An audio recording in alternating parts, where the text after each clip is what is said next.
ओम अज्ञानतिमिरन्धस्य ज्ञानाञ्जनशलाकया चक्षुरुन्मीलितं येन तस्मै श्रीगुरुवे नमः। नमः ओं विष्णुपादाय कृष्णप्रेष्ठाय भूतले श्रीमते भक्तिवेदांत स्वामिनिति नामिने। नमस्ते सारस्वते देवे गौरवाणी प्रचारिणे निर्विशेषा शून्यवादी पाश्चात्य देशतारिणे। नमो महावदन्याय कृष्ण प्रेम प्रदायते कृष्णाय कृष्ण चैतन्य नामिने गौरतिशे नमः। हे कृष्णा करुणा सिंधु दीनबंधु जगतपते गोपेश गोपिका कांत राधा कांत नमस्तुते। तप्त कांचन गौरांगी राधे वृंदावनेश्वरी वृषभानुसुते देवी प्रणमामि हरिप्रिये। वाञ्छाकल्पतरुभ्यश्च कृपा सिन्धुभ्य एव च पतितानां पावनेभ्यो वैष्णवेभ्यो नमो नमः। जय श्री कृष्ण चैतन्य प्रभु नित्यानंद श्री अद्वैत गदाधर शिवासादि गौर भक्त वृंद। हरे कृष्ण कृष्ण कृष्ण हरे हरे हरे राम राम राम हरे हरे। मूकं करोति वाचालं पंगुं लंघायते गिरिं यत्कृपातमहं वन्दे श्रीगुरु दीनतारिणं श्री परमानंद माधवं Shri चैतन्येश्वरम्। Make this okay. Press OK here. Press it. Yeah. Okay. आप सबको याद है हम क्या डिस्कस किए थे? शायद लास्ट क्लास में हुआ था, लास्ट क्लास नहीं हुआ था। हमारा इधर मंदिर में उत्सव था। कुछ याद आ रहा है? बहुत मुश्किल प्रश्न है ये। सबसे कठिन जो क्लास का पार्ट रहता है वो ये रहता है जब प्रभु जी आते हैं और पूछते हैं आपने पिछले क्लास में क्या सीखा। फिर भी बता दीजिए किसी को अगर याद आ रहा है तो। No one is remembering.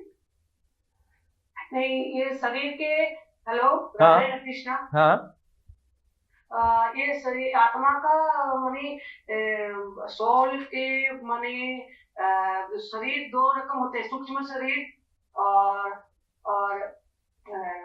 स्थूल शरीर। हाँ, तो ये जब सोल जब शरीर को छोड़ के जाती है तब इसका एक तो बाहर में सॉफ्टवेयर रहता है जो पूरा हिसाब किताब करती है और पूरा इसका माने ये होता है कर्म का पूरा लेखा। Very good. ये एक माता जी अच्छा पॉइंट बताया जो हम डिस्कस किए थे कि हमारी जो सूक्ष्म शरीर होता है वो सॉफ्टवेयर की तरह काम करता है। वही हमारी सारी गतिविधियों को स्टोर करता है। मृत्यु के उपरांत वो सूक्ष्म जो शरीर है, हमारी मन बुद्धि अहंकार सॉफ्टवेयर है, उसमें सारा सब कुछ स्टोर होता है जिससे हम जिसको हमसे जिसकी डेटा से हमको कर्म फल मिलता है। ये एक अच्छा चीज डिस्कस किया था। और कोई और कुछ? और हम लोग कर्म के बारे में डिस्कस किया था। क्या डिस्कस किए थे? कि कर्म के हिसाब से हम लोग का पुण्य और पाप का जो वो है वो डिसाइड हुआ था। हाँ, तो क्या पुण्य और पाप में डिसाइड हुआ था? हमने क्या डिस्कस किया था? कि हम लोग के कर्म के हिसाब से जितना पुण्य हम लोग कमाएंगे वो भी हम लोग को भुगतना पड़ेगा और जितना पाप हम लोग करेंगे वो भी हम लोग को। Very good. One clap of hand for Divya विवा। Very good. This is what a very important point we have discussed कि पाप और पुण्य कैंसल नहीं होता, ऐड होता है। राइट? ऐड होके बनता है संचित कर्म। संचित कर्म मतलब आपकी पाप और पुण्य मिला के जो पूंजी बनता है वो है संचित कर्म।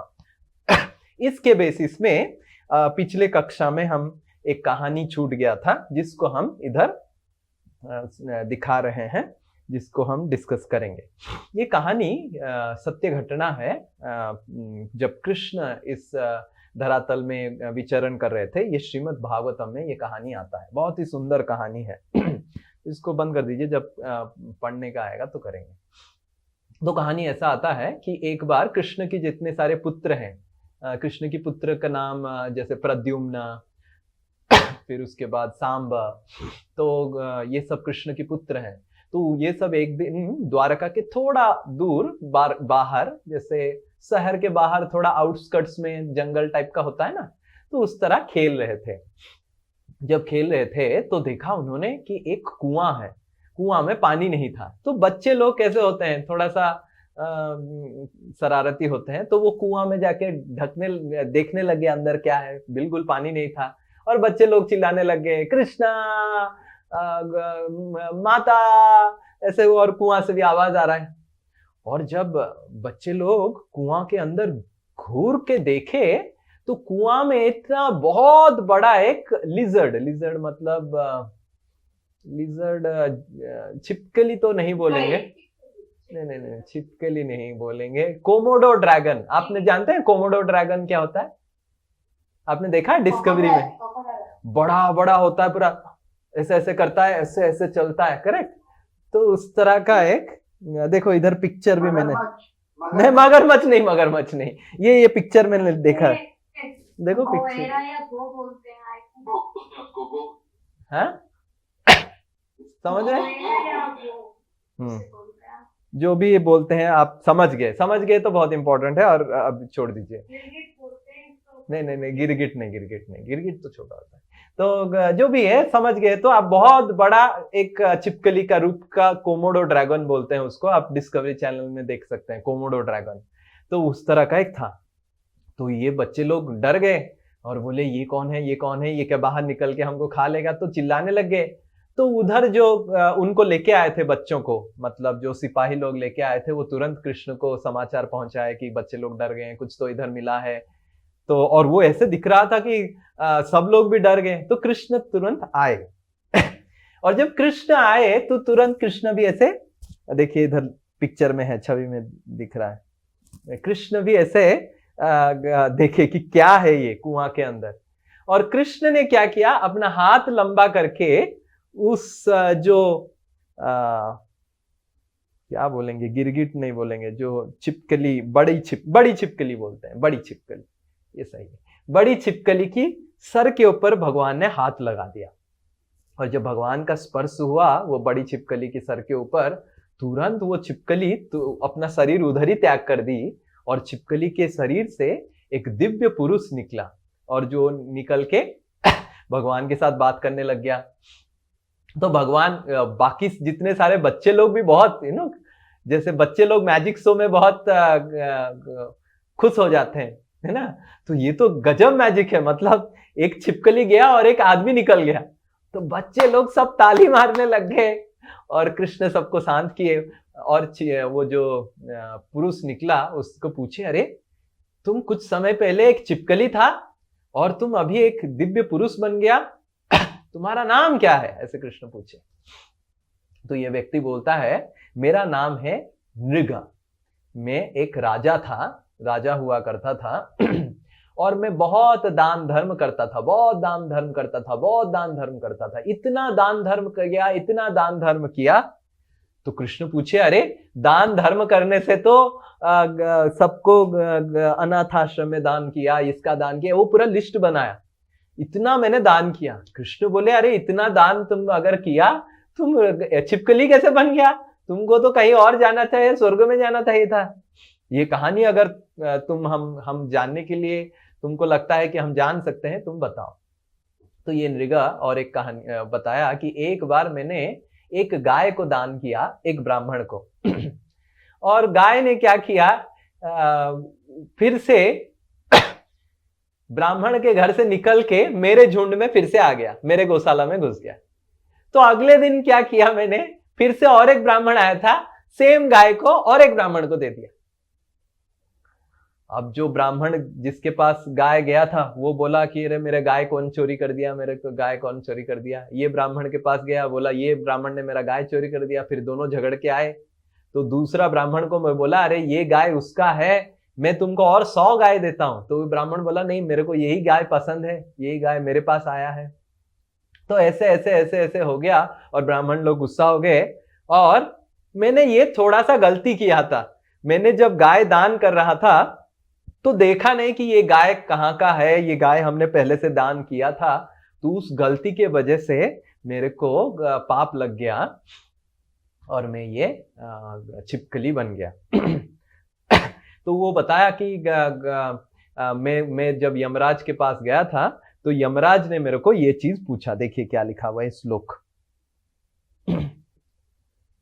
तो हम ये श्लोक पढ़ेंगे, कोई अगर उच्चारण कर सकता है ये श्लोक तो अच्छा है। ये श्रीमद् भागवत में आता है, ये 10वें स्कंद में श्लोक है। पूर्वम त्वम अशुभम भुक्ष्वा, कोई उताहो नृपते शुभम नान्तं दानस्य धर्मस्य पश्य लोकस्य भास्वतः।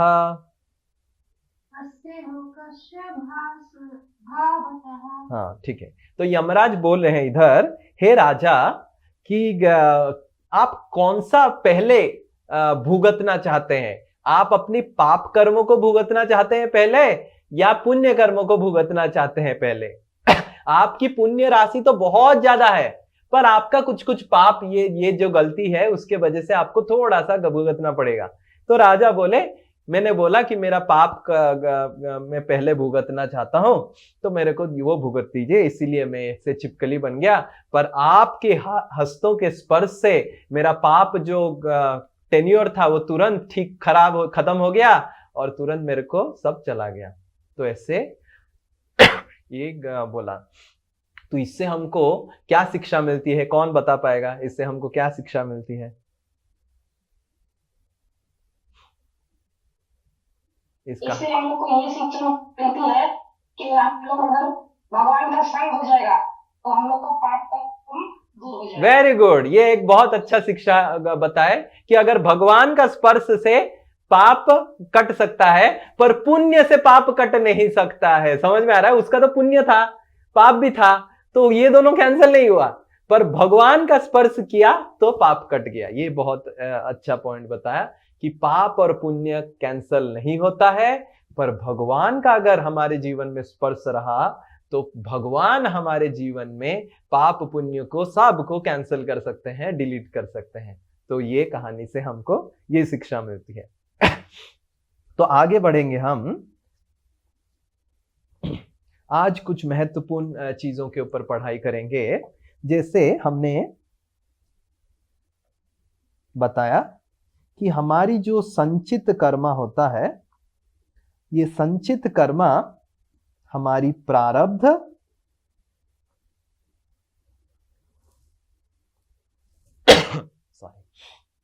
अप्रारब्ध में विभक्त हो जाता है। मान लीजिए किसी के पास 100 संचित कर्मा है और मान लीजिए उसको 60 प्रारब्ध में मिला और 40 अप्रारब्ध में मिला, और 100 में अगर उसके पास 85 पुण्य कर्म है और 15 अगर पाप है, तो ये पुण्य पाप भी डिवाइड हो जाता है। ओके, तो मान लीजिए उसको 50 पुण्य मिलेगा इस जीवन में और मान लीजिए 10 पाप मिलेगा, और अगले जीवन में उसको 35 और 5 ऐसे मिलेगा, पुण्य और पाप।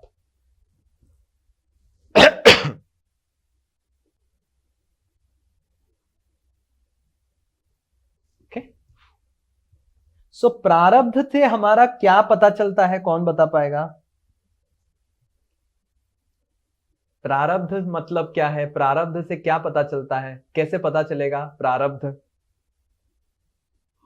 जो चीजें हम लोग इस लाइफ में एक्सपीरियंस, वेरी गुड, जो चीजें हम इस जीवन की जो भी हम एक्सपीरियंस करते हैं, इसको प्रारब्ध बोलते हैं। और अप्रारब्ध से क्या पता चलता है? जो इसके बाद करेंगे। हाँ, इसके बाद में तो इस जीवन के बाद, पर इस जीवन के बाद जो करेंगे, इस जीवन में कैसे पता चलता है? इस जीवन के बाद जो इस जीवन में कैसा उसका प्रभाव आता है? अप्रारब्ध का प्रभाव हम इस जीवन में कैसे देख सकते हैं? अप्रारब्ध का प्रभाव हम इस जीवन में कैसे देख सकते हैं, क्या हमने पढ़ा था? हम जैसे माने जिस तरीके से हम भक्ति करते हैं उसके हिसाब से हमें नहीं नहीं वो वाला नहीं नहीं नहीं नहीं, प्रारब्ध भक्ति से नहीं। कैसे हम जान सकते हैं हमारे जीवन के अप्रारब्ध के बारे में, कैसे पता चल सकता है? हमें लॉस होने लगता है प्रभु जी, मतलब क्या होने लगता है? मतलब हम फेलियर की तरफ वो होने नहीं लगते नहीं हैं। नहीं नहीं नहीं, अप्रारब्ध को इस जीवन में हम कैसे देख सकते हैं? हमारी अप्रारब्ध क्या है, कैसे पता चलेगा? हमारे कलर कैसा है, हमें कैसी फैमिली मिली है। नहीं, वो तो प्रारब्ध हो गया, वो तो प्रारब्ध हो गया, वो जैसे प्रारब्ध। कि हम जन्म में सिर्फ पुण्य ही कर रहे हैं, फिर भी हमको तकलीफ हो रहा है, हमको नहीं नहीं नहीं नहीं नहीं नहीं नहीं नहीं नहीं नहीं नहीं, अप्रारब्ध कैसे पता चलेगा इस जीवन में? अप्रारब्ध कैसे पता चलता है? प्रारब्ध मतलब इस जीवन में जो भुगत रहे, अप्रारब्ध मतलब अगले जीवन में जो भुगतेंगे। पर अगले जीवन का इस जीवन में कैसे प्रभाव आता है?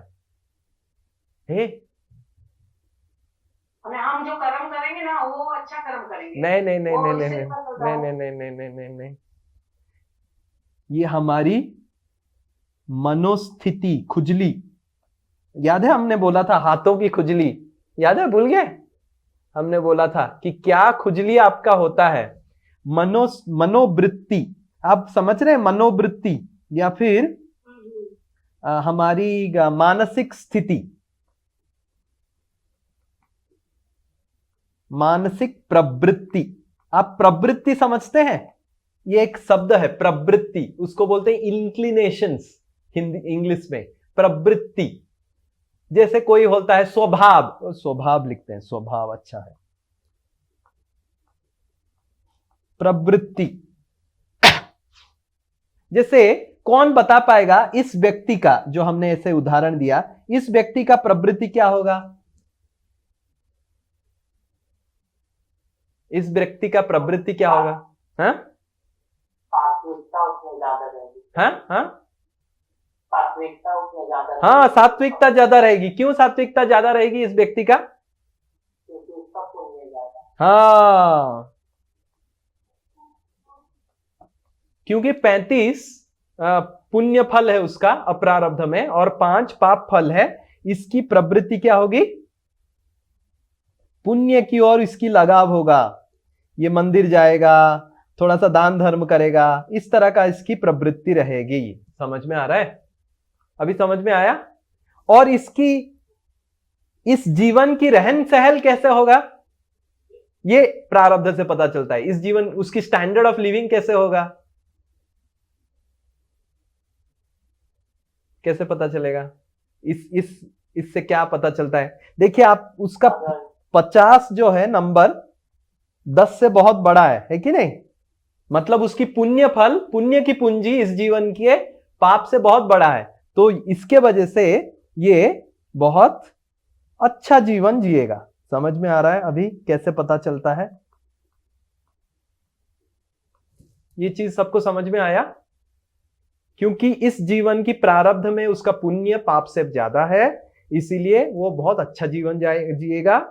और अगले जीवन की अप्रारब्ध में उसका पुण्य फल भी ज्यादा है, उसकी मनोवृत्ति भी अच्छा रहेगा। सबको ये समझ में आया? अभी मैं और एक उदाहरण देता हूं, इसका आप मेरे को बताइए। ये है पर्सन 1, ओके। अभी पर्सन 2 करते हैं।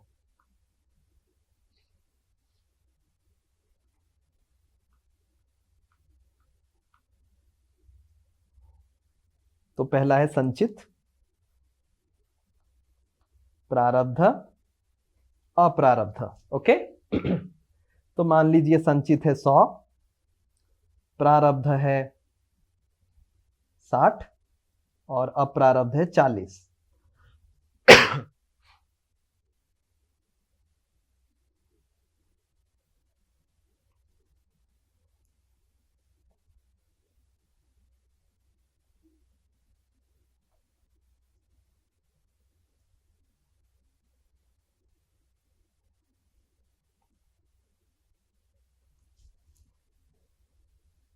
पहला वाला पुण्य है,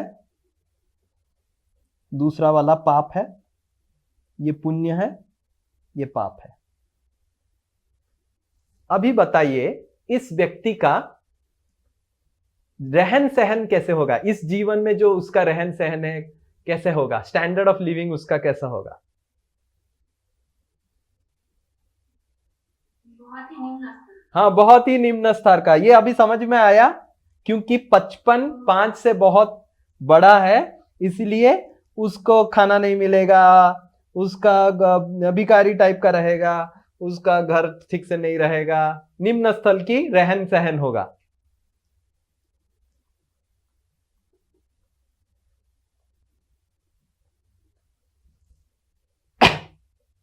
और इसकी मनोवृत्ति कैसे रहेगा, कौन बता पाएगा?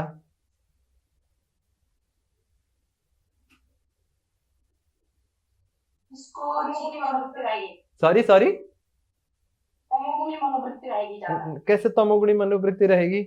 मनोवृत्ति कहां से आता है? जब मनोवृत्ति अच्छी रहेगी। हाँ, वेरी गुड। पाप से, हाँ, कहां पे मनोवृत्ति कहां से आता है? मनोवृत्ति अप्रारब्ध से आता है। प्रारब्ध से आता हाँ, मनोवृत्ति इधर से आता है। और आपकी स्टैंडर्ड ऑफ लिविंग मतलब रहन, इस जीवन में कैसे आप रहेंगे, रोटी कपड़ा मकान वो सब कैसे आपको लग्जरी क्या मिलेगा वो सब मिलेगा, वो प्रारब्ध से आता है। तो क्योंकि इसकी मनोवृत्ति पुण्य टाइप की ज्यादा है तो इसकी मनोवृत्ति दान धर्म में रहेगा, बहुत अच्छा इंसान रहेगा वो।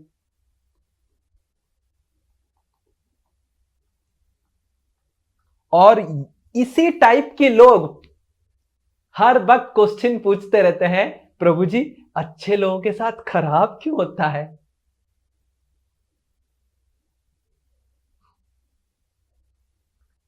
ऐसे है ना, कुछ कुछ लोग पूछते हैं ना, प्रभु जी इतना अच्छा मैं हूं, मैं दान धर्म करना चाहता हूं, मंदिर जाना चाहता हूं, फिर भी मेरे साथ बुरा क्यों हो रहा है? क्योंकि उसकी प्रारब्ध खराब है। उसकी कहते हैं ना कि वो हमारे पुराने जन्म के कर्म है। नहीं, पुराना जन्म अभी भूल जाइए, अभी हम इसी के ऊपर सब होता है, प्रारब्ध और अप्रारब्ध। अगर उसकी अप्रारब्ध पुण्य है तो वो पुण्यवान रहेगा, अच्छा व्यक्ति बनेगा। पर उसकी अगर प्रारब्ध खराब है तो उसका जीवन में बहुत कष्ट होगा, स्ट्रगल्स होगा, ये सब होगा। समझ में आ रहा है?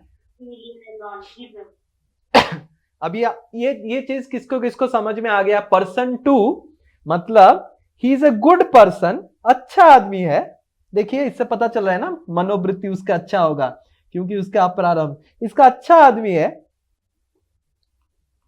बट उसके साथ बुरा होता रहता है और वो हर समय जीवन में कंप्लेन करता है, मेरे साथ क्यों बुरा होता है, मेरे साथ क्यों बुरा होता है, मैं तो किसी के लिए खराब नहीं सोचता हूं। ऐसे कुछ कुछ लोग आपको प्रश्न पूछते हैं, मैं तो किसी के लिए खराब नहीं सोचता हूं, मैं तो हर वक्त सबके लिए अच्छा सोचता हूं। हाँ, तुम अच्छा सोच रहा है, इसका मतलब तुम्हारा अप्रारब्ध सही है, पर तुम्हारी प्रारब्ध खराब है, इसीलिए तुम्हारे साथ खराब हो रहा है। तो हमको लगता है कर्म केवल एक ही टाइप का होता है। कर्म 2 भाग में विभक्त हो जाता है, एक है प्रारब्ध, एक है अप्रारब्ध। अप्रारब्ध से हमारी मनोवृत्ति और खुजली निर्णय होता है, प्रारब्ध से हमको इस जीवन में क्या भुगतना है वो पता चलता है। समझ में आ रहा है? तो अगर आपकी अप्रारब्ध अच्छा है तो आपकी मनोवृत्ति अच्छा होगा। अभी मैं बताता हूं, पर्सन 3 करते हैं।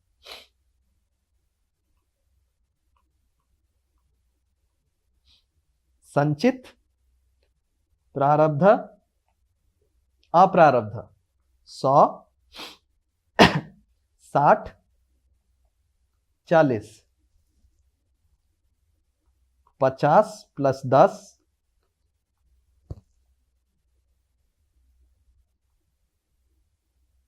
2 + 38, तो ये है पुण्य, ये है पाप, ये है पुण्य, ये है पाप। आप बताइए इसकी रहन सहन कैसे होगा ये व्यक्ति का, पर्सन 3 का? अच्छा रहेगा, बहुत अच्छा रहेगा, इसके पास बहुत धन रहेगा क्योंकि 50 10 से बहुत बड़ा है, ये बहुत धनी व्यक्ति रहेगा, उसके पास बहुत पैसा रहेगा। ठीक है, पैसा रहेगा, अच्छा गाड़ी घोड़ा सब खरीदेगा, ऑडी में घूमेगा, वो सब करेगा। अब मेरे को बताइए इसकी मनोवृत्ति कैसे रहेगा? बहुत ही बेकार है। हाँ, क्योंकि इसकी पाप प्रवृत्ति बहुत ज्यादा है। तो ये कौन है? अमीर बाप का बिगड़ा हुआ औलाद। अभी समझ रहे हैं कैसे होता है काम? अमीर बाप मतलब उसका प्रारब्ध अच्छा है, बिगड़ा हुआ लड़का मतलब अप्रारब्ध खराब है। अभी आपको समझ में आ रहा है कैसे ये काम करता है?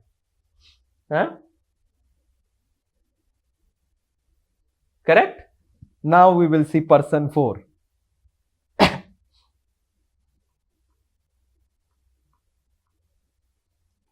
संचित, प्रारब्ध, अप्रारब्ध, 100, 60, 40,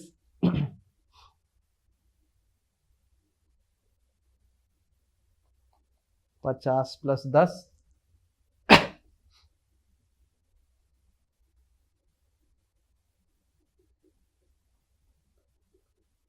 ये पुण्य, ये पाप, ये पुण्य, ये पाप। इसका क्या होगा बताइए?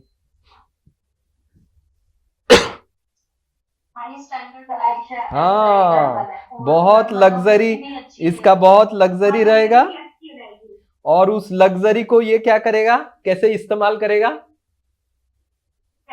हाँ, जन कल्याण में इस्तेमाल करेगा, जन कल्याण में यूज करेगा, जन कल्याण करेगा, बहुत सेवा करेगा, समाज सेवा करेगा और दान धर्म करेगा, वो करेगा क्योंकि उसकी अप्रारब्ध मनोवृत्ति भी पुण्यवान है। मतलब उसकी प्रारब्ध भी पुण्यवान है, अप्रारब्ध भी पुण्यवान है।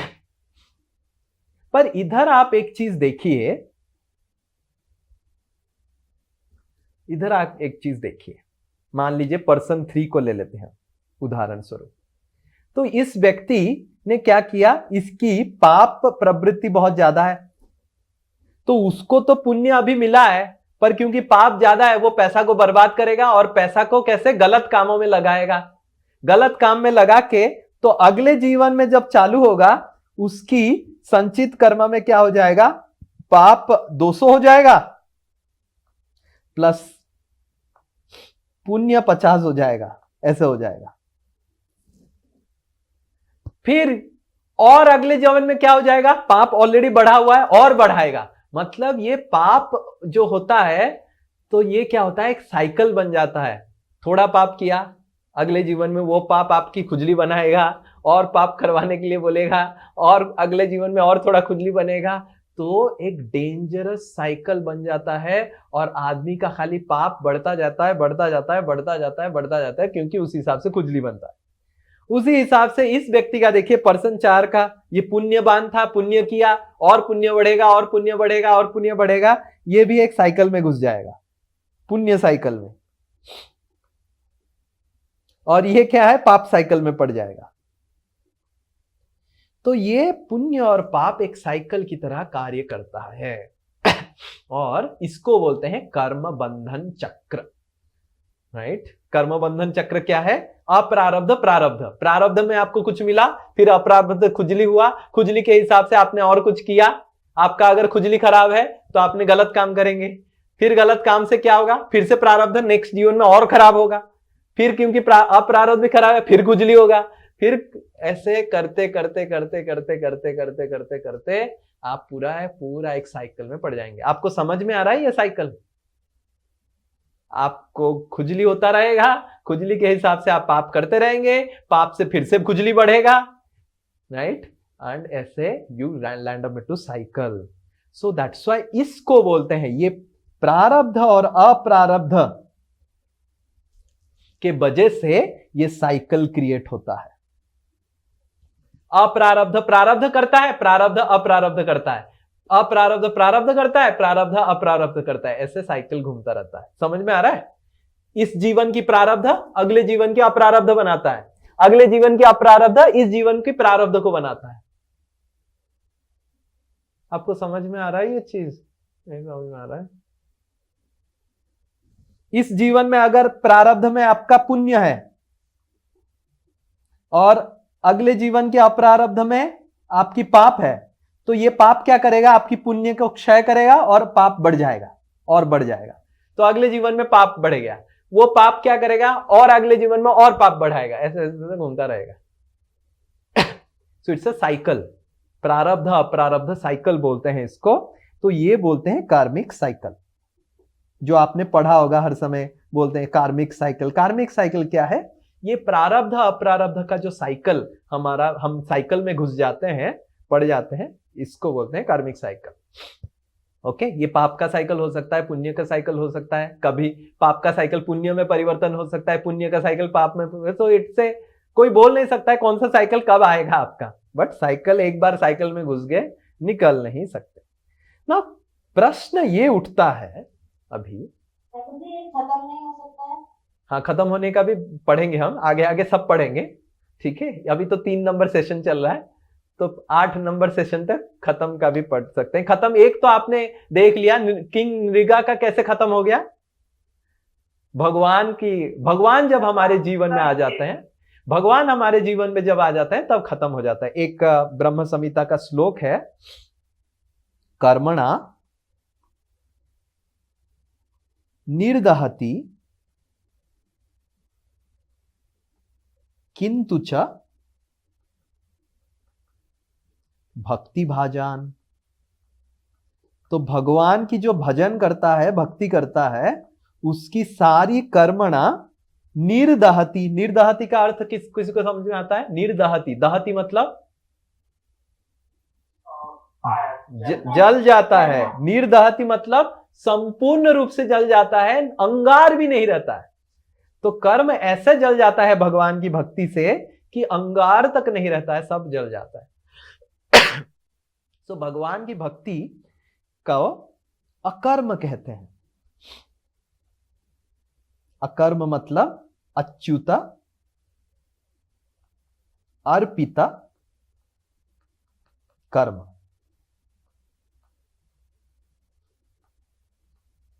भगवान की, अच्युत भगवान को, भगवान कृष्ण को जब हम कर्म अर्पण करते हैं, भगवान के संस्पर्श से हम जो करते हैं, वो हमारी कर्म और विकर्म, कर्म पाप और पुण्य दोनों को क्षय करके हमको ये साइकिल से निकाल सकता है। इसके ऊपर हम अंत में पढ़ेंगे, लास्ट सेशन।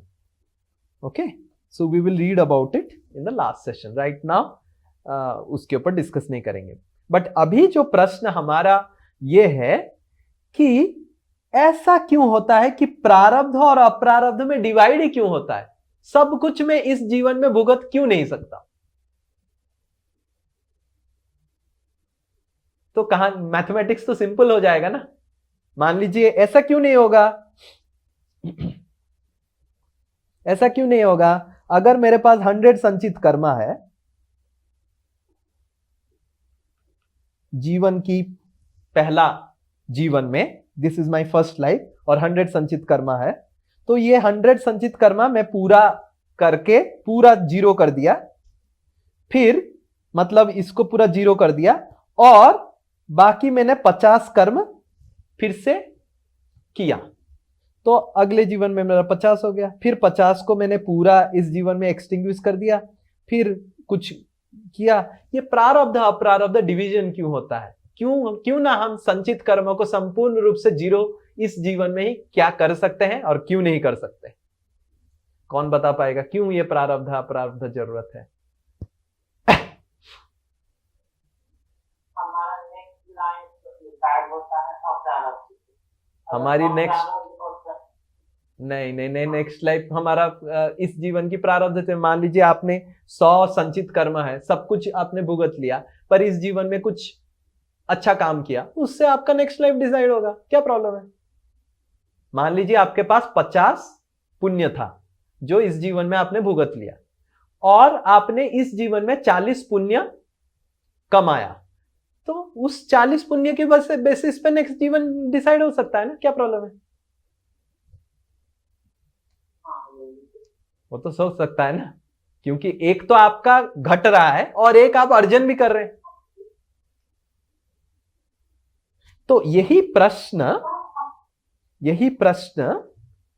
धृतराष्ट्र ने, इस प्रश्न के उत्तर के लिए धृतराष्ट्र और कृष्ण के बारे में एक बातचीत होता है महाभारत युद्ध के बाद, वो हम पढ़ेंगे।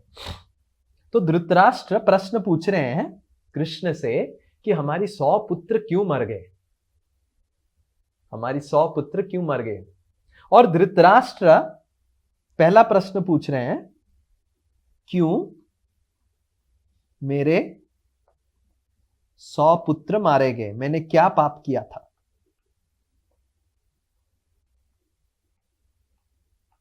दूसरा प्रश्न पूछते हैं धृतराष्ट्र कि मैं, धृतराष्ट्र इतने पहुंचे हुए व्यक्ति थे, मैं अपने 4 जीवन पिछला, वो अपना 4 पिछला जीवन वो देख पाए थे और बोले कि मैं 4 जन्म पीछे देख पा रहा हूं कि मैंने कुछ भी पाप नहीं किया है। तो धृतराष्ट्र के पास इतना शक्ति था कि अपना पिछला 4 जन्म देख पाए थे और देख पा रहे थे और बोले कि अरे मैंने कुछ पाप नहीं किया 4 जन्म में और मेरा 100 पुत्र मर गए, ऐसे क्यों हुआ? कृष्ण को पूछे ऐसे। तो कृष्ण उत्तर दे रहे हैं कि 50 जन्म पहले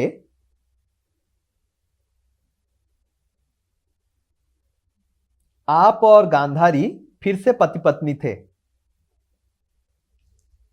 और आपने उस जन्म में 100 चिड़ियों को मारा था, चिड़िया का हत्या किया था। क्योंकि आपने 100 चिड़ियों को मारा, जो छोटे छोटे बच्चों को मारा 50 जन्म पहले, इसीलिए आपको यह भुगतना पड़ रहा है। ओके, ऐसे कृष्ण बताए कि 50 जन्म पहले आपने 100 चिड़ियों को मारा था, इसीलिए आपको मिल रहा है। तो आपको क्या लगता है धृतराष्ट्र क्या प्रश्न पूछे होंगे इसके बाद? 50 जन्म क्यों लगे? हाँ, 50 जन्म क्यों लगा? उसके अगले जन्म में ही मेरा 100 को मारा था, तो 100 मारने वाले थे, अगले जन्म में हो सकता था। तो ये प्रश्न, तीसरा प्रश्न धृतराष्ट्र पूछे, 50 जन्म क्यों?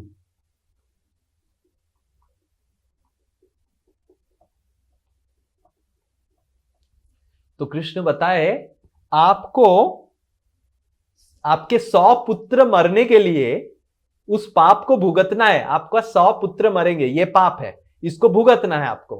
पर उस पाप को भुगतने के लिए आपको पहले तो 100 पुत्र का पुण्य अर्जन करना पड़ेगा। समझ में आ रहा है? आपको अगर 100 पुत्र मरेंगे, आपके, समझ में आ रहा है, और आपके 100 पुत्र मरेंगे, तो 100 पुत्र मरेंगे तो उसका है पाप। बस उस पाप को भुगतने के लिए आपका पहले 100 पुत्र तो होना चाहिए, बिना पुत्र का मरेंगे कैसे भाई? तो 100 पुत्र का पुण्य अर्जन करने के लिए आपको 50 जन्म लग गया, ऐसे कृष्ण बताए। इसका उदाहरण ऐसा है कि मैंने, उदाहरण स्वरूप, मैंने दिव्य विभा का आईफोन चोरी कर लिया। ठीक है, मैंने दिव्य विभा का आईफोन चोरी कर लिया, तो चोरी कर लिया, तो मेरे को अगले जीवन में मेरा फोन चोरी होना चाहिए। ठीक है, this is the reaction I will get. But पहले तो मेरे पास पुण्य होना चाहिए फोन लगाने के लिए। फोन ही नहीं है तो क्या चोरी होगा? तो उस पुण्य को अर्जन करने के लिए मेरे को अगर 3 जन्म लग जाता है, फिर 3 जन्म तक मैं पुण्य अर्जन करूंगा, फिर मेरे पास फोन आएगा, फिर मेरा फोन चोरी होगा। ऐसा होता है। तो इसीलिए सारा संचित कर्म इस जीवन में हम भुगत ही नहीं सकते हैं। मान लीजिए इस जीवन में मैंने दिव्य विभा का फोन चोरी किया, तो मतलब अगले जीवन में मेरा फोन चोरी होना चाहिए। पर अगले जीवन में मेरे पास अगर उपयुक्त पुण्य नहीं है तो मेरा फोन नहीं आएगा, तो वो फिर अगले जीवन में कैरी फॉरवर्ड हुआ। ऐसे कैरी फॉरवर्ड होते होते होते होते जब मेरा फोन प्राप्त करने का पुण्य मिला, तब मेरे को फोन चोरी होने का पाप भी आ जाएगा। हरे कृष्णा, समझ में आ रहा है? तो इस तरह प्रारब्ध और अप्रारब्ध, just 1 minute, I take questions. इसी तरह प्रारब्ध और अप्रारब्ध जरूरत है, क्योंकि पुण्य को अर्जन करने के लिए कुछ पाप जरूरत होता है, पाप को भुगतने के लिए कुछ पुण्य जरूरत होता है, ऐसा है, राइट? समझ में आ रहा है? यस, अभी प्रश्न पूछ सकते हैं। प्रभु जी उन्होंने 50 जन्म जब लिए तो हर एक जन्म में अगर 2-2 पुत्र भी रहते हैं तो फिर तो नहीं, ऐसा नहीं होता है, नहीं, ये नहीं, आपने गलत समझा। 2-2 पुत्र की पुण्य अर्जन करना, पुत्र या संतान के लिए कुछ पुण्य चाहिए होता है। तो ऐसे नहीं कि हर जन्म में 2-2 पुत्र ऐसे मरेंगे, नहीं। आपने 100 मारा मतलब आपका एक साथ 100 जाएगा, that's how it should happen. ऐसे नहीं कि 2-2 50 जन्म करके 100 है, ये सब नहीं होता है। प्रभु जी मतलब ये हुआ कि पहले उनको इतने पुण्य करने पड़ेंगे कि उन्हें पहले 100 पुत्र पैदा हो। हाँ, एक साथ नहीं, एक साथ, हाँ जी, एक साथ, हाँ, एक साथ। अगर मैंने एक दिव्य विवेक का आईफोन चोरी किया है तो मेरे को आईफोन खरीदने का पुण्य होना चाहिए। मेरे पास एंड्रॉइड आएगा तो होगा नहीं, वो पाप में नहीं भुगत सकता हूँ। समझ में आ रहा है ना? Okay, next. हाँ, हरे कृष्ण, मैं एक बात पूछना चाहता हूँ। बोल रहे थे कि चिड़िया मारी थी, इसीलिए उनका 2 पुत्र, 2 नहीं 100। हाँ, तो 100 चिड़िया और 2 पुत्र क्या समान है प्रभु? क्या पाप के स्टैंडर्ड से?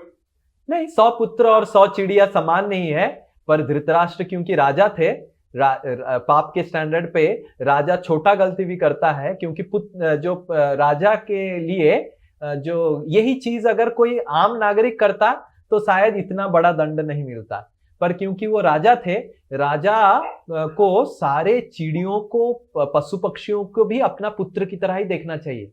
तो राजा बनना बहुत अच्छा है, आपको भोग विलास मिलेगा और आप सम्मान मिलेगा, बट देन जैसे फॉर एग्जाम्पल मैं सन्यासी हूं, करेक्ट, ठीक है? दूसरा व्यक्ति अगर छोटा सा पाप करेगा तो उसको, मैं अगर किसी का चोरी किया, मान लीजिए 50 रुपए चोरी किया सन्यासी होके, और दूसरा व्यक्ति अगर 50 रुपए चोरी किया तो मेरे को ज्यादा दंड मिलेगा, क्योंकि मैं सन्यासी हूं। I am behaving like a spiritual leader for the society. I am suppose to not do even a small crime. मेरा स्मॉल क्राइम में मेरे को बहुत ज्यादा दंड मिलेगा, पर कोई आम नागरिक किया तो कम मिलेगा। तो it is very easy to get all this position, but then you have to pay the price of the position. You are understanding? और ये कहानी आता है उत्तर रामायण में। उत्तर रामायण में कहानी आता है कुत्ता का। I don't know how many of you know this story. तो एक कुत्ता रामचंद्र के दरबार में आ गया और खड़ा हो गया और बाहर। तो रामचंद्र लक्ष्मण को पूछे, लक्ष्मण जाके बाहर देखो, कोई तो मेरे को पुकार रहा है, उसको न्याय चाहिए, जस्टिस चाहिए। तो लक्ष्मण बाहर आए, देखे कोई नहीं है, फिर वापस आ गए। फिर लक्ष्मण बोले नहीं जाके देखो, कोई तो जानवर है क्या, बुला के लेके आओ। तो देखे कि एक कुत्ता खड़ा है, उसका इधर फट गया है और खून बह रहा है। तो लक्ष्मण देखा कुत्ता को, और जैसे ही कुत्ता को देखा तो कुत्ता तुरंत आगे आ गया और लक्ष्मण उसको बुलाया, भगवान बुला रहे हैं, रामचंद्र बुला रहे हैं। तो कुत्ता आ गया अंदर, और जब दरबार में कुत्ता आ गया तो रामचंद्र कुत्ता को पूछे कि हे कुत्ता, बताओ तुमको क्या न्याय चाहिए, तुम्हारे साथ कौन अन्याय किया ऐसे? सो कुत्ता बोला कि आप, कुत्ता बोलने लग गया। तो बाकी लोग सब हैरान हो गए कि अरे कुत्ता कैसे बोल रहा है, पर लोग भगवान की कृपा से वो कुत्ता भी बोलने लग गया। कुत्ता बोला कि मैं आपके ही एक प्रजा हूं, आप तो राजा हैं और मैं ही आपके राज्य में रहता हूं, अयोध्या में रहता हूं। आपके राज्य में एक ब्राह्मण है जो थोड़ा मेरे को ठीक व्यवहार नहीं करता है। एक बार मैं मेरे ऊपर जब भी देखता है, ऐसे करते हैं ना, कुछ लोग देखे हैं ना, कुत्ता को जैसे ऐसे हुट करते हैं, ये करते हैं, तो मेरे ऊपर अच्छा व्यवहार नहीं करता था। आज मैं अपने से सो रहा था एक जगह पे, वो अपना स्नान करके सरयू नदी से निकल रहा था और मेरे को देखा, और मेरे को देख के उसको इतना गुस्सा आया कि मेरे ऊपर पत्थर फेंका, और मैं क्योंकि सो रहा था दौड़ के नहीं जा पाया, पत्थर मेरे ऊपर लगा और फट गया। आप जो आप समझे उपयुक्त महाराज, आप दंड दीजिए, जो करना है करिए। ऐसे sparrows don't have the soul. Okay, we will take the question. तो ऐसे बोलने लग गया कुत्ता। तो रामचंद्र लक्ष्मण को बोले लक्ष्मण वो ब्राह्मण को बुलाओ। तो ब्राह्मण तुरंत आ गया और ब्राह्मण देखा कुत्ता को डर गया, बाप रे ये कुत्ता राज दरबार में आ गया। और रामचंद्र बोले एक ब्राह्मण को, अरे ब्राह्मण का हृदय तो निर्मल होना चाहिए, ब्राह्मण तो पूरा समाज का गुरु होता है और तुमको तो दया भाव दिखाना चाहिए, तुम कैसा ऐसे व्यवहार कर रहा है, गुस्सा हो रहा है। तो ब्राह्मण तुरंत हाथ जोड़ के बोलने लग गया कि हे भगवान मेरे को माफ कर दीजिए, मैंने जो भी किया। फिर भगवान बोले कि ठीक है इसको दंड तो तुमको लेना पड़ेगा। तो भगवान पूछे कुत्ता को, हे कुत्ता तुम बोलो क्या दंड दिया जाए ये ब्राह्मण को। तो सारे जो जितने सारे मंत्री लोग थे, ये भगवान उस कुत्ता क्या बोलेगा, दंड क्या देगा, आप बोलिए दंड क्या देगा, हम बोलेंगे दंड क्या देगा, कुत्ता क्या बोलेगा। तो रामचंद्र बोले अरे सुनो तो क्या बोल रहा है कुत्ता। कुत्ता बोला कि हे भगवान, देखिए कुत्ता क्या बोल रहा है, हे भगवान इस अयोध्या के पास में कुछ 100-200 किलोमीटर कुछ लिखा हुआ है जो भी रामायण में, इस पास में एक कलंजर करके जगह है, कलंजर में एक भगवान का बहुत बड़ा मठ है और वहां पे अच्छा पूजा वूजा होता है, मैं चाहता हूं ये ब्राह्मण को उस मठ का मठाधीश बना दिया जाए। तो रामचंद्र तुरंत बोले तथास्तु, हो जाए। और तुरंत सारे बड़े बड़े हाथी आ गए, हाथी के ऊपर ब्राह्मण को बिठा दिया गया, पे पे पे पे बजा के उसको मठाधीश बनाने के लिए भेज दिया गया। सारे मंत्री लोग बोले भगवान ये अन्याय है, कैसे है उसको कैसे मठाधीश बना दिया गया, क्या हो गया, कैसा हो गया। तो भगवान बोले अभी कुत्ता को पूछते हैं। तो कुत्ता को पूछने लग गए भगवान की, अरे तुम ऐसे क्यों किया। कुत्ता बोला कि भगवान अगले जीवन में मैं मठाधीश था और मैं तो इतना अकाउंट्स में इतना अच्छा था, सब अकाउंटिंग सही किया था, कहां पे थोड़ा सा गलती किया था अकाउंटिंग में तो मैं कुत्ता बन गया। और ये तो स्वभाव से गुस्सालू है, ये तो गड़बड़ करेगा ही करेगा, इसको पता नहीं क्या जीवन मिलेगा। ये रामायण की, उत्तर रामायण की कहानी है, वाल्मीकि उत्तर रामायण की। तो इसका मतलब है मठाधीश बनना बहुत अच्छा है, पर जैसे हम इधर इस्कॉन न्यू टाउन के मठाधीश प्रेसिडेंट बोलते हैं, बट छोटा सा गलती बड़ा सजा भुगतना पड़ेगा। तो इसलिए वो चिड़ियों को मारे पर उनको बड़ा सजा मिलेगा क्योंकि वो राजा है, right. He has to be more responsible. यहां तक कि अगर 12 साल तक बच्चा का अगर 12 साल तक कुछ गलतियां करते हैं तो बच्चों को दंड नहीं मिलता है, माता पिता को मिलता है। यहां तक कि हमको माता पिता के हिसाब से इतना केयरफुल रहना पड़ेगा। तो हमारे बच्चे अगर जो गलतियां करते हैं 12 साल तक, वो हमको भुगतना पड़ेगा, क्योंकि for kids parents are the leaders. You are understanding? So it is based on also position, not that छोटा है तो सबको छोटा मिलेगा, ऐसा नहीं होता है। Is this clear? कौन पूछा था प्रश्न? ओके, ठीक है, there are some questions, so the chat box. और किसी का प्रश्न है? हाँ, यस, ओके ओके, यस। और दिखाओ, खोलो, इस साइड करो, मेरे को दिख नहीं रहा है। हाँ, go down. So sparrows don't have the same soul as we humans. No, सबका आत्मा सेम है। हर कोई, हर जो शरीर अलग अलग है, आत्मा सबका सेम है। We have to face the same punishment whether it's a king or a common person. We have to face punishment. We will face punishment. आप कुछ भी पाप कीजिए, you will face punishment. But if you are a king, you are a respectable, you are a person who is supposed to be more responsible, like a mathadis, like a sannyasi. You will have to face more reactions, okay, because you are supposed to be more responsible. इसलिए राजा बनना बहुत अच्छा है, सन्यासी बनना, जैसे हम जैसे बाहर जाते हैं कितने लोग हमको दंडवत करते हैं, बहुत अच्छा लगता है ना। बट छोटा सा भी गलती किया तो आपको बहुत पिटाई पड़ेगा, बहुत पिटाई पड़ेगा, बहुत ज्यादा पिटाई पड़ेगा। हाँ, यहां तक कि भागवत में एक श्लोक आता है कि देश में पूरा देश में जो राजा होता है, पूरा देश में जितना मान लीजिए 100 पाप हुआ एक दिन में, लेट से आज का डेट क्या है 25 मई, ठीक है, 25 मई को लेट से 100 यूनिट पाप हुआ भारत में, तो भारत की जो राजा है उसको 100/6 एक छठा हिस्सा पाप मिलेगा।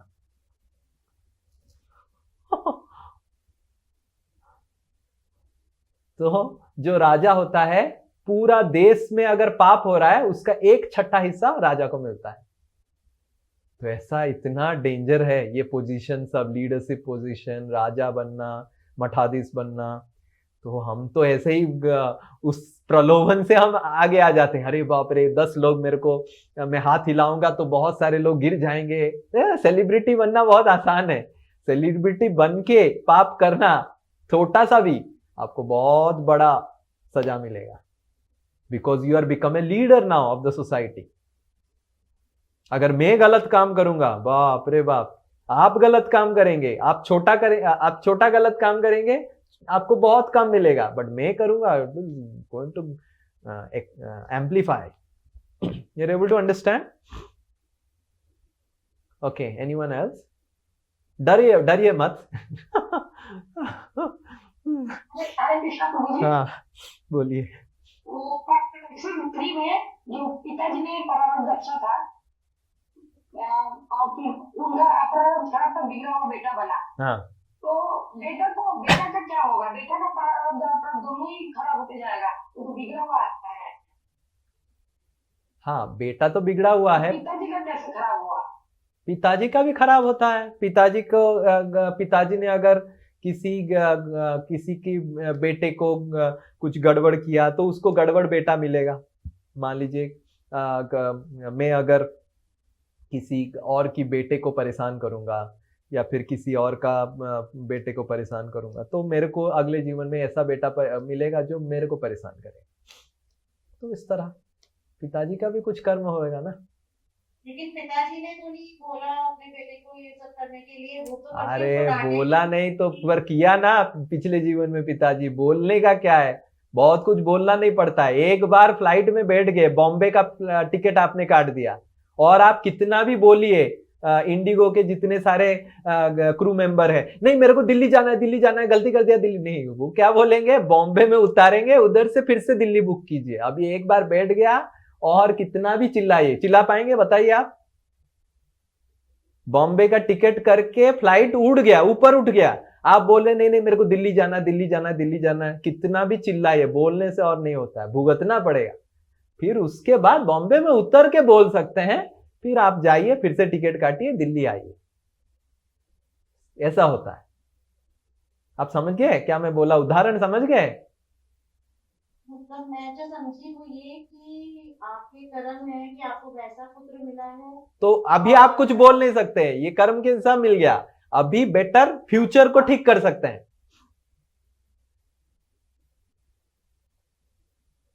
समझ में आ रहा है? फ्यूचर को ठीक कर सकते हैं। अभी आपके प्रारब्ध के वजह से आपको ऑलरेडी गलत पुत्र मिल गया, अभी नेक्स्ट लाइफ की प्रारब्ध ठीक किया जा सकता है। पास्ट का तो और क्या, हरे कृष्णा। और जितना आप बोले जब आप प्रारब्ध उसका खराब है तो उसका साइकिल बनता ही जाएगा। करेक्ट। फिर कैसे साइकिल ठीक होगा? तो वही तो मैं बताया कि भगवान का भक्ति करने के लिए, ये तो बताया इधर, भगवान की भक्ति से साइकिल ठीक हो सकता है। बट इसको हम लास्ट में पढ़ेंगे, अभी नहीं पढ़ रहे हैं, ठीक है? वो साइकिल से कैसे निकलना है, पाप और पुण्य की साइकिल से कैसे निकलना है, ये इस सेशन में हम पढ़ेंगे नहीं। इस पूरा भगवत गीता सीरीज की एंड सेशन में, अंत सेशन में पढ़ेंगे, उसको पढ़ेंगे, ठीक है? आप टेंशन मत लीजिए, पढ़ेंगे उसको अच्छे से। ओके? पाप कर्म से आपको पुण्य कर्म से निकाल के छोड़ेंगे, आप बस क्लास करते रहिए। सबको निकलना है ना, सबको टेंशन हो गई है। हाँ, नो प्रॉब्लम। आप टेंशन हो गया है। भगवत गीता कैसे आपको, जैसे एक डॉक्टर के पास जाते हैं तो पहले आपको बीमारी बताएगा कि आपकी बीमारी है, फिर आपको बोलेगा कि बीमारी भी है उसका मेडिसिन भी निकल गया, मेडिसिन भी पता है, क्योंकि पहले पेशेंट को समझना चाहिए वो पेशेंट है, नहीं तो वो मेडिसिन खाएगा नहीं seriously. If the patient doesn't realise that how grave is his disease, then you sometimes doctor क्या करता है, या हमारी जो भगवत गीता ये क्या है, पहले हमको हमारी बीमारी बताता है अच्छे से कि अरे ये बहुत बड़ा बीमारी है रे, तो फिर we will become serious in taking the medicine. Okay, but medicine is there, medicine is actually more powerful than the karma. भगवान का जो भक्ति है और मेडिसिन है मच मोर पावरफुल। ओके, आप चिंता मत कीजिए। Anyone else? I think we should end here, it's already 5:30। Okay, Hare Krishna Krishna. हाँ, yes yes yes, okay, who is speaking? प्रभु जी, हिरण्यकश्यप तो खराब था, उनको अच्छा प्रहलाद कैसे मिला? हाँ, वेरी गुड क्वेश्चन। हिरण्यकशिपु ने खराब था, ऐसे प्रहलाद कैसे मिल जाए? हिरण्यकशिपु को प्रहलाद जैसे बच्चे कैसे मिल गए? दो रीजन है। पहला रीजन है, हिरण्यकशिपु एक आम असुर नहीं था।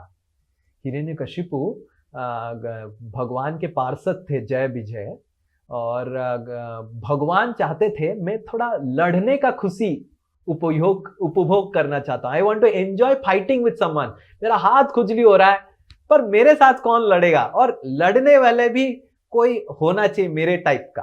तो ऐसे भगवान का इच्छा हुआ बैकुंठ में। तो बैकुंठ के जो द्वारपाल थे जय विजय, वो भगवान उनको भेजा। वही जय विजय बैकुंठ के द्वारपाल वो असुर बन के आए भगवान को लड़ने का आनंद देने के लिए। समझ में आ रहा है? तो हिरण्यकशिपु और हिरण्याक्ष जो थे, रावण और कुंभकर्ण, और तीसरा शिशुपाल और दंतवक्र, ये 3 जन्म में ये 2 जय विजय आए। तो क्योंकि वो भगवान के दास थे और भगवान को आनंद देना चाहते थे, तो भगवान ने ये सब आयोजन किया। पहला चीज। दूसरा चीज, प्रहलाद महाराज जब पेट में थे, माँ के पेट गर्भ में थे, नारद मुनि ने उनको प्रचार किया, भगवत गीता भागवत सब पढ़ाया। तो ये भी आता है। तो फिर नारद मुनि के प्रभाव से प्रहलाद बन गए। तो वो भागवत में भी आता है कहानी कि प्रहलाद महाराज, प्रहलाद को उनके बच्चों लोग पूछने लगे, अरे प्रहलाद, तुम तो पैदा हुआ हिरण्यकशिपु से, जो आप प्रश्न पूछ रहे, तुम ऐसा कैसा हो गया? तो प्रहलाद महाराज खुद ही ये कहानी बोलते हैं कि जब मैं गर्भ में था तो हिरण्यकशिपु मेरे पिताजी चले गए तपस्या करने के लिए, और जब तपस्या करने के लिए चले गए, मेरे माँ को देवता लोग किडनैप कर लिए, और जब किडनैप करके लेके जा रहे थे, नारद मुनि मेरे माँ को पकड़े और देवताओं को बोले, अरे ये गर्भवती है, तुम लोग इसको क्यों लेके जा रहे हो? तो देवता लोग बोले, अरे इसका बाप अगर ऐसा है हिरण्यकशिपु, इसका औलाद कैसे होगा? औलाद को जैसे ही पैदा होगा मार देंगे। तो ऐसे देवता लोग बोले। तो फिर नारद मुनि बोले, ऐसा नहीं कर सकते आप जाइए, ये बहुत बड़ा भक्त बनेगा। और नारद मुनि अपने आश्रम में उस लेके आए, कायाधु उनका नाम था, हिरण्यकशिपु की पत्नी, वो गर्भवती थी। गर्भ में प्रहलाद थे, और नारद मुनि प्रचार करके भगवत गीता में, बड़ा व्यक्ति को प्रचार करता हूं तो वो भक्त नहीं बनता है, और गर्भ में रह के नारद मुनि का इतना पावर है, वो प्रहलाद अंदर बैठा हुआ था, वो सुन लिया और भक्त बन गया। हम जूम में सेशन नहीं दे पा रहे हैं, ठीक से भक्त नहीं बना पा रहे हैं। नारद मुनि इतना शक्तिशाली भागवत कथाकार हैं, भगवत गीता क्लास देते हैं कि अंदर बैठ के, माँ के गर्भ में बैठ के प्रहलाद महाराज बन गए। ये प्रहलाद खुद बोलते हैं। तो ये शक्ति है, नारद मुनि का शक्ति है। हाँ, कायाधु भी तो बहुत बड़ी विषय भक्ति ना? नहीं, कायाधु भक्ति नहीं थी। नारद मुनि, सॉरी, प्रहलाद वो भी बोलते हैं। फिर प्रहलाद महाराज के दोस्त लोग पूछते हैं कि अरे प्रहलाद, तुम्हारा मम्मी क्यों नहीं भक्त बना?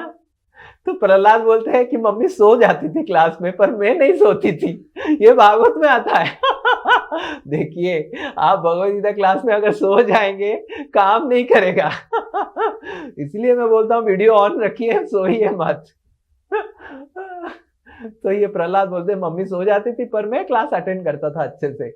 और फिर मम्मी जब पापा आ गए घर में, भूल गई, सो गया, फिर 0 हो गया, पर मैं ध्यान पूर्वक सुना और ध्यान पूर्वक पालन किया, इसलिए मैं ऐसा बन गया। ऐसे प्रहलाद महाराज बोलते हैं। तो सोना नहीं क्लास में। तो ये कायाधु ऐसा है। ना, कयाधु भक्त नहीं है, पर कयाधु प्रहलाद महाराज को नारद मुनि ने भक्त बनाया। Okay, is this clear? ये भागवत में कहानी आता है। हरे कृष्णा प्रभु जी, दंडवत। हाँ, प्रभु जी, it is possible in modern days. it is possible in modern days. Yes, it is also possible in modern days. We have seen like अगर प्रेगनेंसी के समय कोई अगर चिंतन करता है मैं अपने घर का उदाहरण देता हूँ, दूसरे घर का क्या उदाहरण दूं, मैं अपने घर का उदाहरण देता हूँ। तो मैं बचपन से वेजिटेरियन हूँ, ठीक है, और मैं बहुत अच्छा पढ़ाई में हूँ। मेरी 2 दीदी है, तो एक मझली दीदी मतलब मेरे से बड़ी है और एक सबसे बड़ी दीदी। तो मझली दीदी जब प्रेग्नेंट थी, मछली दीदी मेरी पूरा नॉन वेजिटेरियन, मछली बिना मछली का उसका कुछ चलेगा ही नहीं गाड़ी, और मैं बचपन से वेजिटेरियन, मतलब जब पैदा से वेजिटेरियन, और वो पैदा से ही जैसे मैं उसको बिल्ली बुलाता था कि अरे तुम बिल्ली क्या है, ऐसे मजाक में हम दोनों बहुत मजाक करते हैं। तो बच्चा हो गया, फिर लड़का हो गया उसका, मेरी बड़ी दीदी का, मझली दीदी का, सॉरी। तो जब लड़का हो गया फिर अन्नप्राशन सब कुछ हुआ। अन्नप्राशन के बाद 1 साल के बाद पहली बार मेरी दीदी ने बच्चे को नॉनवेज मछली खिलाने का कोशिश किया और वो थूक दिया। तो दीदी परेशान हो गई कि अरे ऐसा कैसा हो गया, क्या हो गया। फिर मेरे को फोन की, मैं बोला अरे तुम बिल्ली ऐसे कैसा पैदा कर दिया है ना, गाय कैसा पैदा कर दिया, उल्टा कैसे हो गया, विज्ञान तो काम नहीं किया, क्या हो गया, क्या तुम कर रहा था ना। मैंने तुम्हारा बात माना, प्रेगनेंसी के समय अच्छा बेटा होगा करके मैं हरे कृष्ण करता था और तुम्हारे ऊपर ध्यान करता था। बेटा होगा तो मेरा भाई की तरह होना चाहिए, पढ़ाई में अच्छा होना चाहिए, ऐसा होना चाहिए। मैं बोला हो गया, अभी अब बड़ा होगा तो ये भी जाएगा, उसके लिए तैयार है ना। हाँ चलेगा चलेगा। मैं बोला अभी तुम बोल रहा है ऐसा, आसक्ति हो जाएगा, छोड़ेगा नहीं तुम मेरे भांजा को। तो मेरी दीदी मेरे को बोल रही थी कि पूरा प्रेगनेंसी के टाइम पे she used to chant Hare Krishna and केवल मेरा चिंतन करता था और केवल सोचता था केवल मेरे भाई जैसे होना चाहिए, मेरा भाई जैसे होना चाहिए, मेरा, because my sister was very attached to me. मेरा भाई जैसे होना चाहिए, मेरा भाई जैसे होना चाहिए। एंड आप विश्वास नहीं करेंगे, वो जो लड़का है मेरा भांजा पढ़ने में इतना होशियार है, मेरे तरह ही पढ़ने में है, पूरा पढ़ने में होशियार है। मतलब उसको पढ़ने के लिए बोलना नहीं पड़ता है। मैंने आज तक कभी भी ट्यूशन नहीं गया, मैं अपने से पढ़ता था सब कुछ, वो भी अपने से किताब लेके। 4th क्लास का बच्चा 6th क्लास का सब कंप्लीट कर दिया है और पढ़ने में बहुत अच्छा है और वेजिटेरियन है। तो ये है, ये काम तो करता है। मैंने तो अपने घर में ऐसा देखा। ओके, तो फिर मेरी दीदी क्या बोलेगी, अभी ठीक है, अभी बेटा ही ऐसे हो गया, मैं ही छोड़ देता हूँ, ऐसे धीरे धीरे वो भी छोड़ दिया। अब क्या ही करेगा घर में। अब तो अभी वो भी धीरे धीरे छोड़ने के कगार में पूरा आ गई। तो इस तरह हम देखते हैं कि प्रभाव तो पड़ता है कि गर्भ के समय में माताएं लोग जो चिंतन करते हैं वही चिंतन वो बच्चे में आता है। इसलिए माताओं को बहुत सम्मान दिया जाता था पहले जमाने में, और माताओं को बहुत प्रेम दिया जाता था, क्योंकि माताओं को प्रेम देने से माताएं अगर खुश रहते हैं बच्चा खुश पैदा होगा। आजकल माताओं को अत्याचार किया जाता है इतना, और देखेंगे बच्चा जो पैदा होता है वो स्ट्रेसफुल आता है। मैंने देखता है कुछ बच्चे हाइपर ऐसे ऐसे ऐसे ऐसे घूमते रहते हैं। क्यों? Because we are giving too much of anxiety to the ladies. Pregnancy के समय ladies should be completely given no stress and they should be given lot of love and care, because we are exploiting ladies nowadays. We are giving lot of stress to the ladies. बच्चे जो पैदा हो रहे हैं दूध पीते समय ही वो स्ट्रेस है। आजकल देखेंगे बच्चे इतना, मैं जब बच्चा था इतना आनंद में था, आजकल के बच्चे इतना स्ट्रेसफुल रहते हैं। क्यों? क्योंकि गर्भ के समय माताएं लोग स्ट्रेस में रहते हैं। They take so much of stress. And क्यों स्ट्रेस है? Husband doesn't understand this. घर वालों को समझना चाहिए कि अरे ये माताओं को क्या तो बंद हो गया, क्या हो गया, इसको बंद करो, इसको बंद करो। Someone stop, close this. हाँ बस close, दबाओ, हाँ बस। So माताओं को पूरा घर वाले, अगर कोई गर्भवती माता है घर में, सारे घर वालों को उस माता को बहुत प्रेम देना चाहिए, बहुत ज्यादा प्रेम देना चाहिए, उनको हर समय आनंद देना चाहिए, तो बच्चा भी ऐसे खिल आनंद वाला आएगा। तो इसलिए माताओं को जितना हम आनंद देंगे, प्रेम से रखेंगे और जितना उनको स्ट्रेस फ्री रखेंगे, हमारी नेक्स्ट जनरेशन भी उतने स्ट्रेस फ्री होगा। तो ये हमको समझना चाहिए। और गर्भ के समय तो बिल्कुल नहीं, It should be given fully, like they should be treated, गृह लक्ष्मी ऐसे कहा जाता है। कितने लोग ने सुना है ये चीज? गृह लक्ष्मी माताओं को बोला जाता था, लक्ष्मी की तरह उनको ट्रीटमेंट किया जाना चाहिए। फिर लक्ष्मी की तरह ट्रीटमेंट करेंगे, प्रहलाद की तरह बच्चा पैदा होगा। लक्ष्मी की तरह ट्रीटमेंट नहीं करेंगे तो फिर कैसे प्रहलाद पैदा होगा? तो लक्ष्मी की तरह नारद मुनि ने देखिए कयाधु को लेके आए, आश्रम में रखे, बहुत प्रेम दिया, बहुत प्रचार किया, देखो कैसे प्रहलाद पैदा हुआ। ठीक है, इज दिस क्लियर? हरे कृष्णा। श्रील प्रभुपाद की जय, श्रीमद् भगवत गीता की जय। हरे कृष्ण। हरि